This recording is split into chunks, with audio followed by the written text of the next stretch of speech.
Welcome to Dogsville, where humans and dogs play a game called agility. In this highly popular sport, the dogs jump and race through obstacles while the humans stay on the ground. Anybody can do this sport, old or young, shape does not matter. But like in any sport, millions do it, but only a handful are really good. Leading the pack is Kirsten O'Neill with her gang of super dogs. Her mom has trained them well. She has good reasons to be proud. Yeah, they all helped Canada rise to the top. Biggest competitor is a Russian, Olga Listitsina. Nobody knows how she does it, but her Spitz always wins. We win it all. That's what we do. Until now, a new star is on the rise. For the first time ever, a Heinz 57 is competing at the World Championships. Her name is Crocodile Crunch. She was left at a horse auction and no one wanted her. She's a pretty special girl, but she has a lot of individual little quirks with her. She's a very strange dog. She might be just a rescue, but she's determined to show these obsessive compulsive herders what a real champion is made of. However, it won't be easy. The competition is steep. And when you're talking about the World Championships, you're talking about 0.1 of a second can make the difference in a placing between first and second. Like 0.1. Whatever. Crocodile Crunch is ready to take on the world.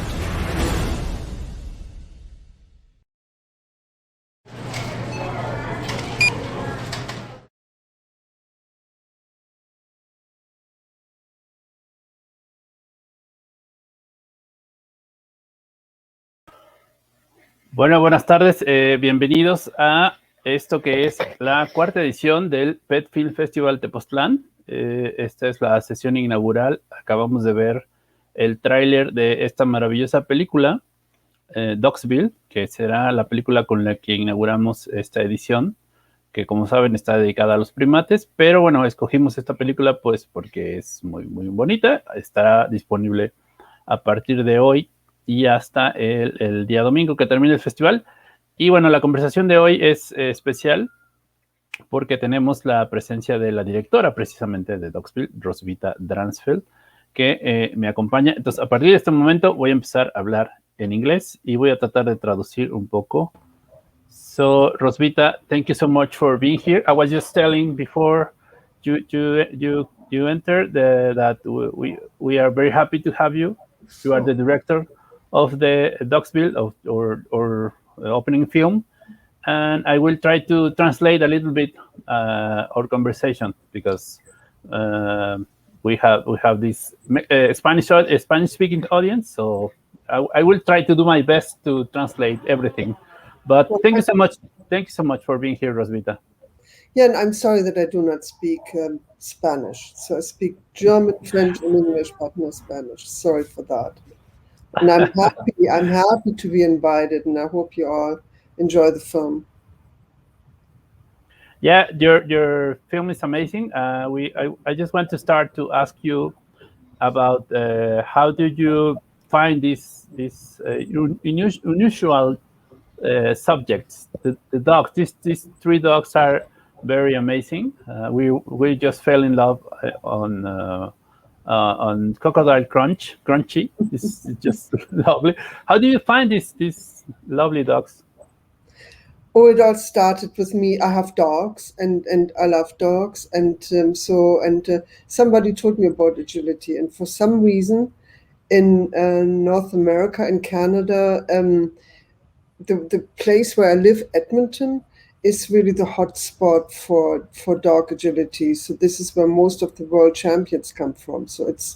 And one of the reasons is this mom, Shauna O'Neill, and her daughter, and I found this really interesting, and agility especially. These dogs are so smart. They're bilingual beings that can communicate with us and change their behavior so that they can communicate with us. And and I found agility interesting because there humans have a chance to create a special bond with the dog, and to communicate with the dog, and I wanted to explore it a little bit. So I just met up with the O'Neills and met the dogs, yeah, and then there we go. So it went from there. Mm-hmm. Great, because the story is as you describe in the synopsis. It's a Shakespearean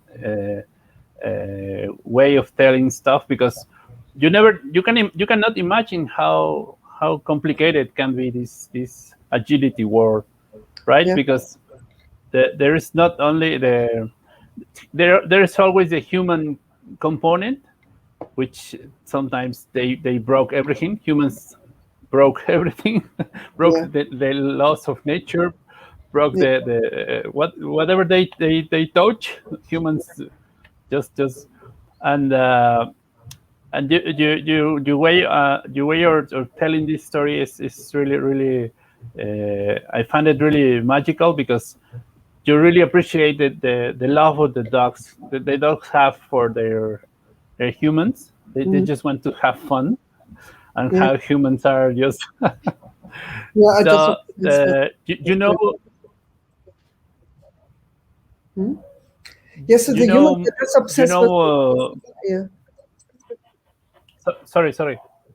No, sorry. I was just continuing with what you were saying, that so the competitors there, the humans, are very intense and highly competitive, and it's just about winning, and so, and it's yeah, and they're backstabbing and whatever else they do, yeah, to win the prize, and it's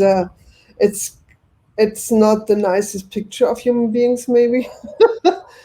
But they do love their dogs, and their dogs, and they spend a lot of time with their dogs. They're highly trained, and this agility is really extremely complicated to do, and and maybe you have to be in the space like that to be able to even perform in that field and to be so good.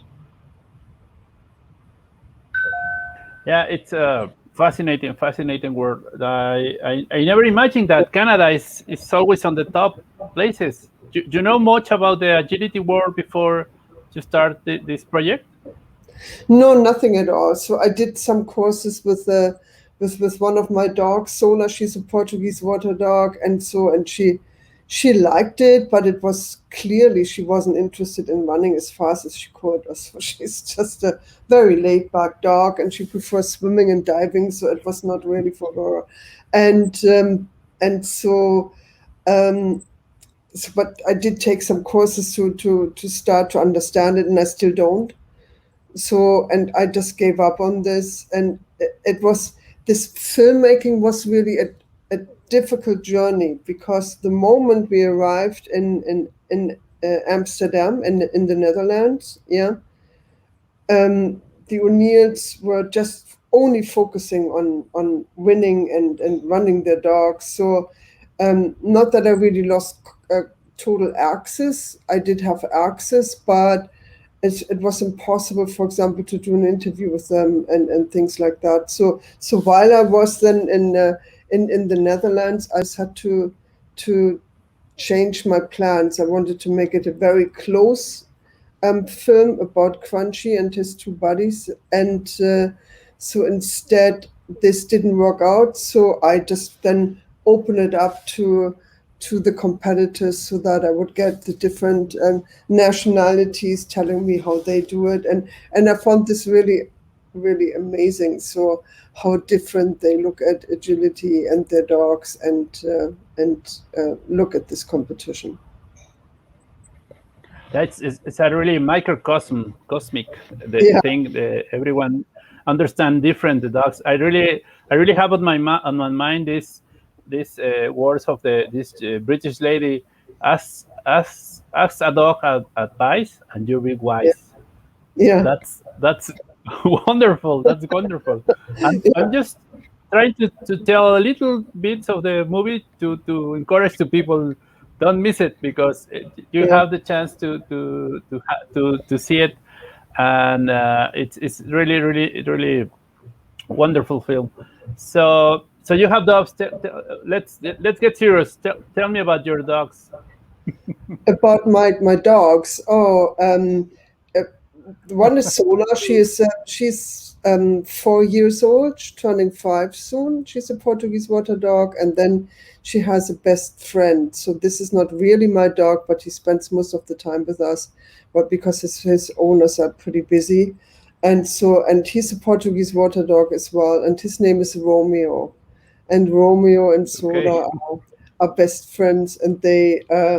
So on these off-leash walks, they run together, and just in between, they stop, look at each other, and then they give each other a kiss, and then they continue running. And they're together. They're very mischievous, but they're very happy dogs. They're never alone.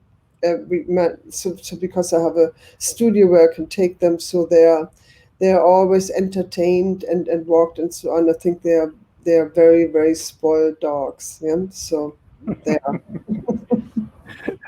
Great story. So tell me, besides the whole story, because it's really interesting, the agility war, the story of course of Crunchy, which is a mutt, which is not a pedigree dog. Besides that, you made this film for I can imagine, and I bet you do this film because you wanted to tell the importance of animals in general, of dogs in our world. I'm correct? Yeah, that. And I wanted to highlight this really special bond you can have with dogs, especially, so that you really can communicate with them. And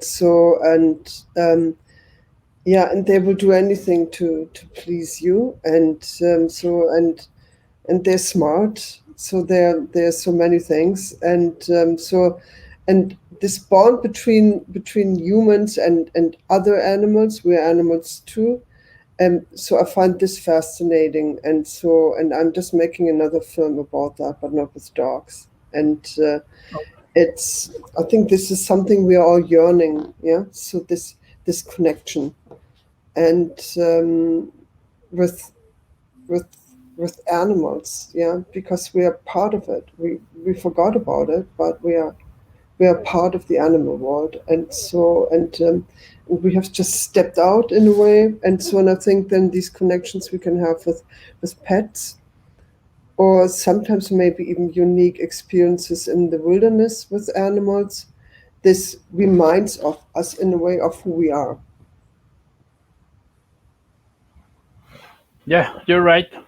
That's one of the reasons of this festival. We are trying to share films, to share good stories, nice stories, terrible stories about animals, in a way to people to understand the importance of animals in general. We're having dogs, cats, and other small animals close because it's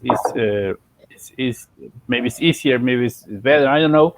But through the love of these animals, we are sharing the love of these animals. We're trying to do something to change this, because there's a lot of animals in danger. This edition is dedicated to primates, particularly to a couple of species from Mexico which are endangered.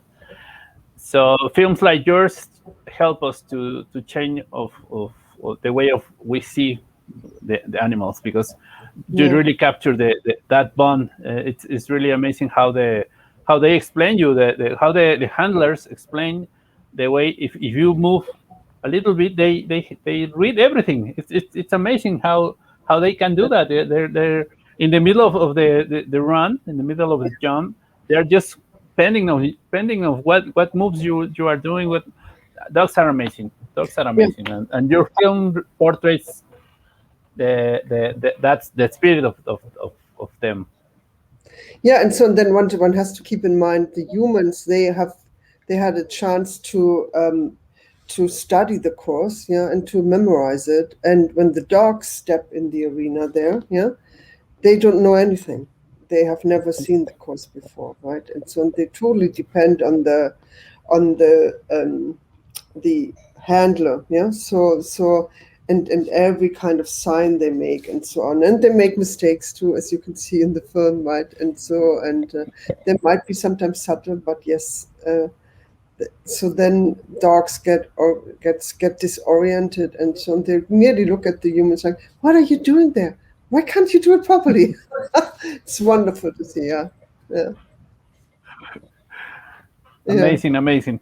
So we have the chance to enjoy your film, as we say at the beginning, from starting today, which is the opening day, until Sunday, which when the festival ends, through our platform Filmocracy. So we hope that you enjoy the film, and I want to ask you, what are you doing right now? You're preparing another film. You're doing something maybe related with animals or not? Tell us a little bit. Yes, I am. It's about animals. It's about the wild horses that are in Alberta, and they are descendants of the Spanish horse that came with Cortés, that came to Mexico. And then it's a story of 400, 500 years of migration of these wild horses, and so on. They are now in Alberta, and so not just in Alberta, but this is the biggest part. And so Alberta's a little bit cowboy country. Just imagine Texas with Canadians running around like cowboys. So same thing. And so the problem is in my province is that in the rest of North America, wild horses are considered endangered species and they are protected, but not in Alberta, because Alberta is run by ranchers, and the ranchers don't want the horses to eat the grass that is for their cattle, so they would like to get rid of them all. And once there were 200,000, and now we are down to 1,300 horses. And I'm telling the story of one group, and especially one man who is fighting for these horses. So, and he's really their guardian. So he makes videos. So he has steady cams everywhere, and he goes out with his drone. So he's a senior. He's 68. So he never did things like this before, but he created a Facebook page, and now so sometimes they save animals that are stuck in a bog, or now one that was really sick, they saved that one, so a filly, a young one, and his videos that he posts on Facebook, and he only does Facebook, so they have up to 100 million views. So it is people from all over the world are watching these horses. So I think he created a virtual reality for these animals, so that the government and the ranchers are really careful not to start another cull or do anything else to these horses. So when it comes to horses, Canada is not the nicest place because, for example, in Canada, it's allowed to send them to the slaughterhouses. Yeah, not in North America. I don't know how it is in Mexico, actually. You have wild horses too, so, right? I think not so much wild horses. There's people that uses like in ranch, but I'm not sure if wild horses. We have many other species, but I'm not sure if horses. Probably in the north. Probably I'm not sure, but yeah, it sounds like a great story. It's difficult to get funding for this kind of projects. You need, for projects like this, you need to have a broadcaster, and if you have a broadcaster, Of course. the license fee triggers money provincially and federally, and so then still you have to go into all kinds of look for other funding or do an international co-production or things like that. Yeah, but there is a little foundation. There's money there, so that at least to get you started. And I know you're in a far more difficult situation in Mexico, right? And so Canada Canada, the funding is still not too bad. No, yeah, here it's complicated. Speaking of that, what what advice can you give to a young filmmaker if they wanted to do some projects with animals, in general? So it depends on what they're doing there. So if you do animals, I think this whole area. So the BBC maybe does the best nature films in the world, and it's all blue chip. So if you want to make a film about animals, yeah, and in their natural habitat and so on, yeah, a theme around that, I think that broadcasters really they expect blue chip. So this is then with high budgets and so on that you can and you need to do research and find out which kind of animal hasn't been done just recently, and so this, I think that's difficult. I think I find it always more interesting to look at the relationship between the animal and human beings. This is the same with the wild horses now. Yeah, so they are interesting, they're beautiful, yes, but this relationship gives the story more layers. So I'm not just assuming. So now that the horse is thirsty, it's about more than that, than what you find in these nature films, right? And so, and I don't know what advice I can give you in Mexico. I don't know how many broadcasters you have who are interested in documentaries. North America has become a better marketplace because documentaries have become more mainstream and more they get better sales and so on, right? So so I'm luckily there in a market that still allows to do documentaries, and that where you can find some financing. From what I've learned from Adrian, it's not easy for filmmakers in Mexico, right?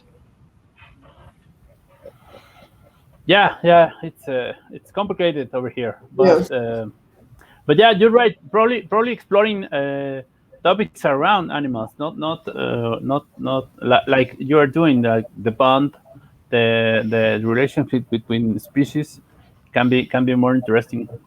Yeah. So yeah, and so with the wild horses, it was really interesting because horses are farm animals too, right? So they're work animals. So they have been used in wars and on farms, ranches, to transport things and so on and so on. So they are for sports and so on. So they are, and it's really interesting. Then I think in people's heads, that's the horse they know, and so in these wild horses, that is nearly like a different species, and in their behavior as well. So that is really, really stunning. But it says something about, so it's a film in a way about animal rights as well, right? So that we do not, that everybody says, well, these wild horses, we just rope them and then we make them into working animals or so, right? And or use them for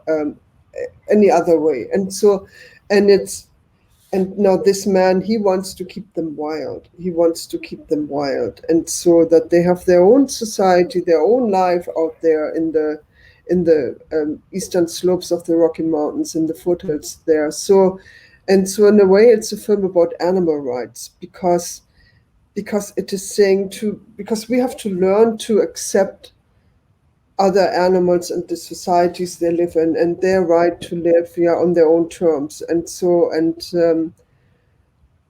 I think this is a new big topic. So it's good that you have a film like your Pet Film Festival, because it's one of the major topics now after the pandemic and global warming. I think it's the next really big topic is animal rights and what we're doing there and how we behave and take every right away from them to exist the way they need to exist. Yeah, you're absolutely right. We are having advances in that matter in laws, but there's a lot of way to still to cover to improve conditions of some animals that are being used historically, as you said, for other things that different than living just peacefully, enjoying their environment. Yeah. So that's a good advice from Rosvita. If you are planning to do something, think about animal rights, think about problems around animals, and I'm pretty sure that you will make a wonderful documentary. So we are closing our fingers for you finish your movie, and it's ready to share with us for the next year. So I'm really sure we're going to enjoy it. I'm not sure we are ready for the next year, but I will certainly send you a screener when we are so far in. Thank you so much. Excellent. Because if it's so interesting than Dogsville, I'm pretty sure that we are going to enjoy it. So Rosvita, thank you so much for taking the time for speaking with us tonight. I hope you enjoy this conversation as much as I do. Yeah. And I want to invite the people to see your film. Yes, and I would like to invite them too. So these are amazing dogs. They're like super dogs. So you have to watch them. So they are just great fun. So thank you so much for having me. Excellent. Yeah. Okay. So best of luck with your festival, and thank you for the interview. It was really great fun. Thank you. Thank you so much, Rosvita. And los invitamos a que por favor vean la película, vean todas las películas del festival a través de Filmocracy, que el festival empezó hoy. Y bueno, pues nos vemos en el siguiente evento en vivo. Thank you so much, Rosvita. Thank you. See you next time. Bye-bye. Bye.